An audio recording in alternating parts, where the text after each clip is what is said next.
Ito, intersection ulit. So, may traffic lights? Wala po. Wala. May traffic officer? Wala din po. Ha? Wala po. Maghanap ng traffic officer. Kung wala, nasa gilid, so slow down proceed with caution. So ang punta natin ay sa left. So nakasignal tayo ng left. So ilang lane yung papupunta natin? Dalawa lang. Apat din. Apat na lane din yon. So ang pasok natin pang ilang lane?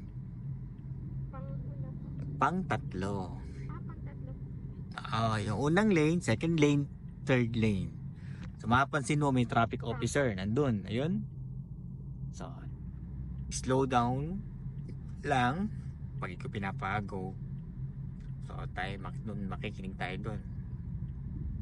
Kung sinong pinapago, siya muna.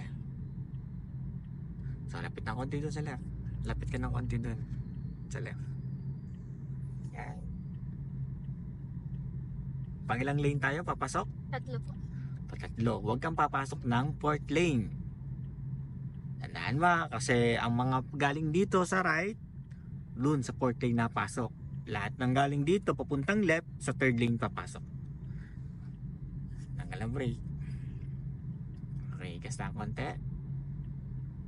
Gas. Okay, sa third lane tayo pasok ha. Tingin ka dito sa right. Okay, ikot mo na siya. Tanggal ang brake. Full turn. Okay, balik. Isa pa ikot. Gas. Ano? Kaya ako bine-brake yan kasi hindi mo binabalik.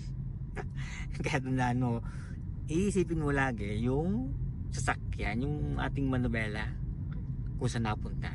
Kasi kanina inisip mo lang, ay bakit tinatakbo hindi ka na din hindi mo binabalik ang manubela.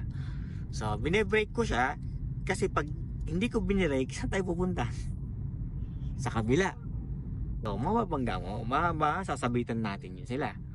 Kaya, inihintay ko muna mag-straight ka muna ng gulong bago ka mag-gas. Tandaan ba? Aware ka lagi dapat sa pagbalik. May question? Wala po. Ay, diretso ka. Stay ka lang tayo sa lane mo.